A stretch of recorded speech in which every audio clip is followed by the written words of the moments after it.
Welcome to the 13 Colonies Review. Each of the original 13 colonies were divided into 3 regions based on their geography, the lay of their land. Each region's economy was determined by their geography. Being a fisherman in the desert didn't make a lot of sense, so their geography did affect the type of economy that developed in their colonies. The New England colonies consisted of 4 colonies that are easy to remember with the phrase Mr. Can, the first letter of each colony name: Massachusetts, Rhode Island, Connecticut, and New Hampshire. They had very poor rocky soil in the New England colonies, so the industries that developed were based on the natural resources that were available to them.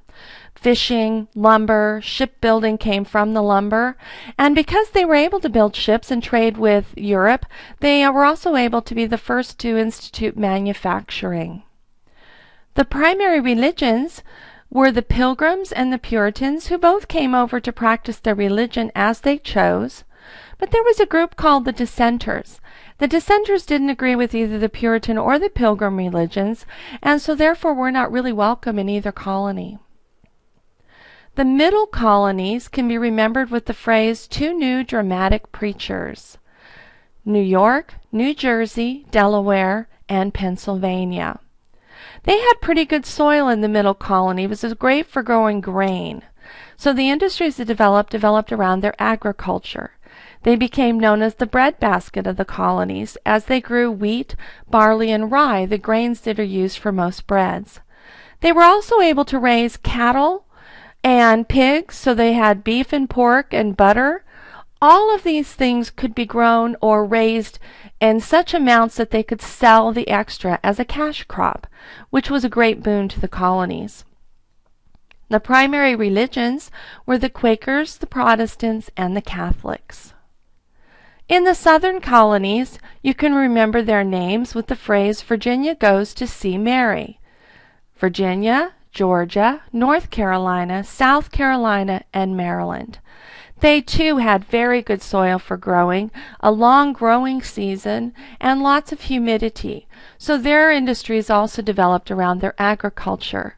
But they grew labor-intensive crops, which required large plantations and lots of workers in order to plant, maintain, and harvest their crops. They grew things like tobacco, rice, corn, indigo, and sugarcane. Eventually they started growing cotton. The primary religions in the southern colonies were the Protestants and the Catholics. The colony of Georgia was unique in that it wasn't actually settled because of religion. It was settled as a place for debtors, those who owed money and couldn't pay their bills in England, to come over to America and get a new start. It was a wonderful idea, but at first they didn't allow them to have plantations and slavery, so Georgia grew very slowly. Over time they changed the rules allowing plantations and slavery, and Georgia started to prosper.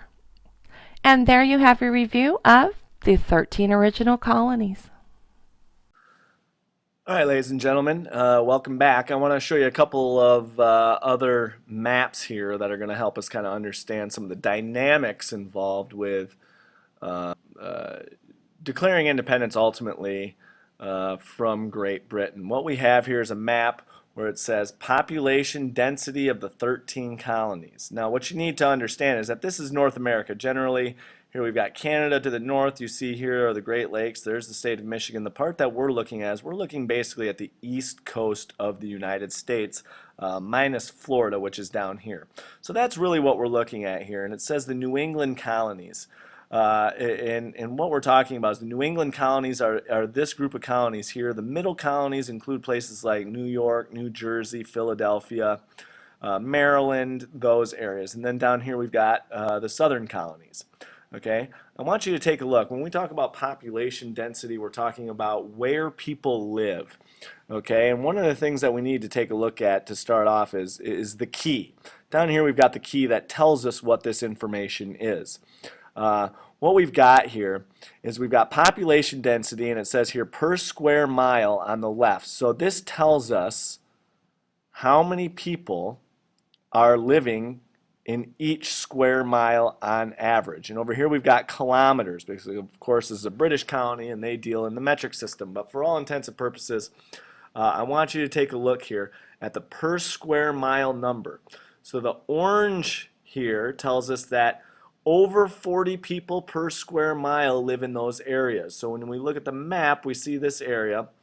Is this area, does it have more or less people than some of the outlying areas? So when we look at some of the others, the numbers start to go down. So when you see the different shades here of yellow, we see that there aren't as many people living in these areas. So here in the middle in New England colonies, we have a lot of people, okay?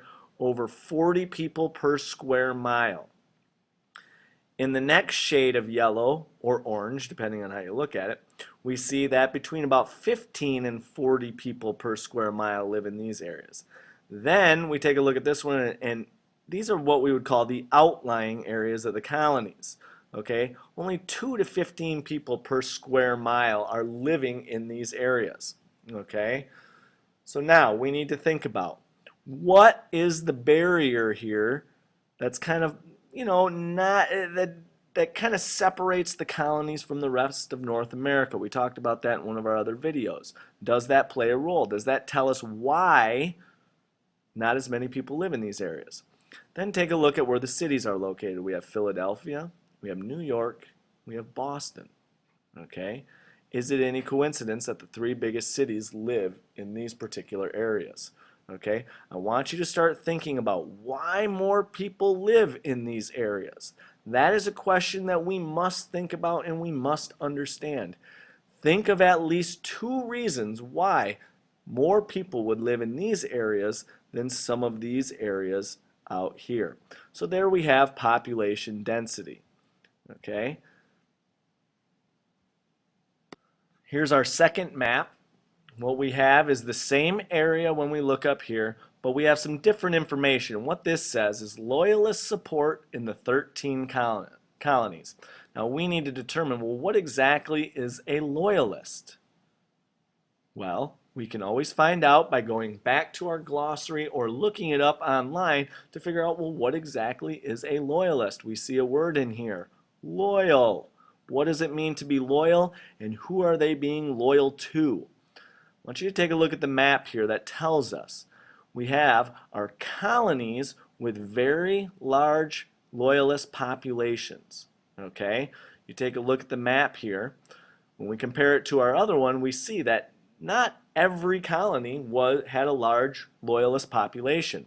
Places like New York, Pennsylvania, New Jersey, North Carolina, South Carolina, and Georgia.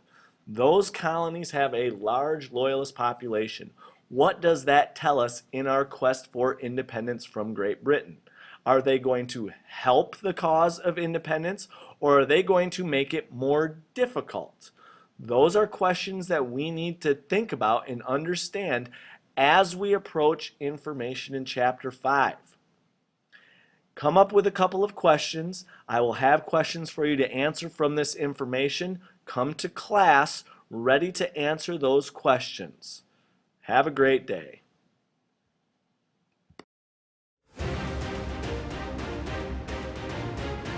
13 colonies were not happy with Great Britain's rule. They wanted to be independent.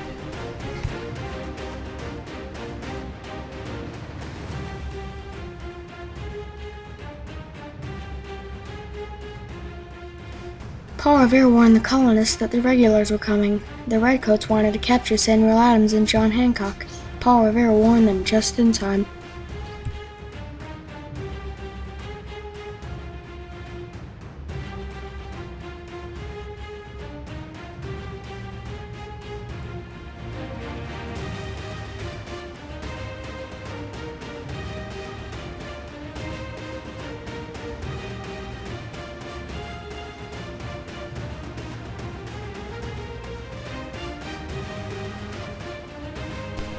On the Lexington Green, the Redcoats and the Minutemen weren't expecting a war, but a surprising gunshot cracked the air. This was known as a shot heard round the world. Now the war officially begins.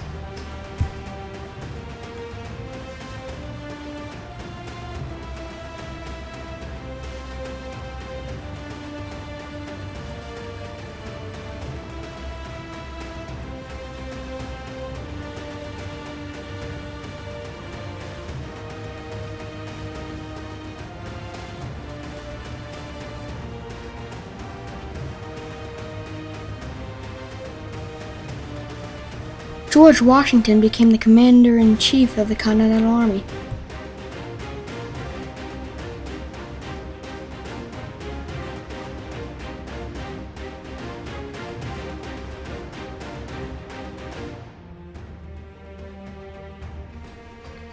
Benjamin Franklin was sent to France to convince the king to help the colonists. France later became an ally.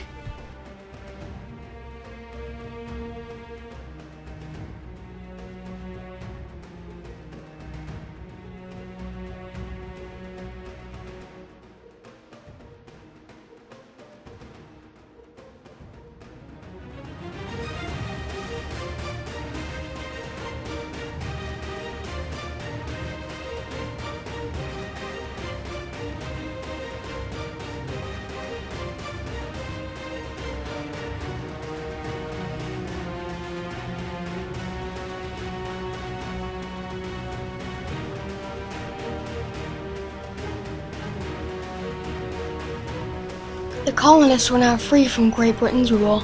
They later became what we know as the United States of America.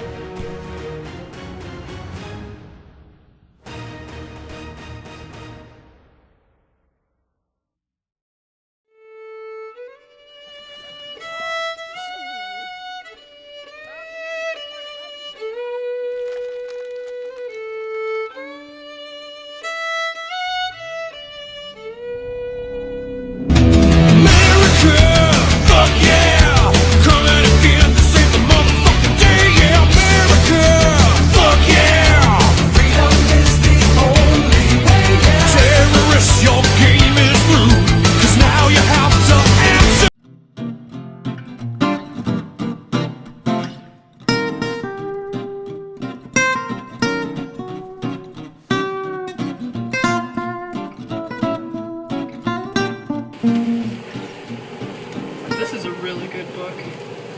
Did you know that colonial life is really different from today? It's like this book is coming to life! Whoa, this is really cool. Can't wait to learn about all this! Wow, this is cool. Now let's learn. Oftentimes in colonial America, the rich men with their families owned plantations. I'm a rich plantation owner and I own this lovely plantation. Daddy, I just learned to read. Wonderful, now run along, child. Master, we finished harvesting the crops. Then harvest more. Okay. Some hobbies men enjoyed were hunting. Heavens to Betsy, it is a fox. I must shoot it. Will did leading dong day ang neighbor time here. Fishing. Wow, I caught a fish. Card games.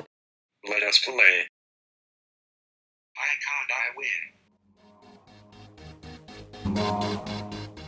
Well, I have a straight flush.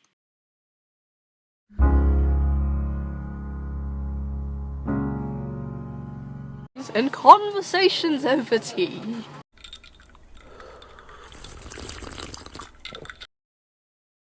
This tea is smashing.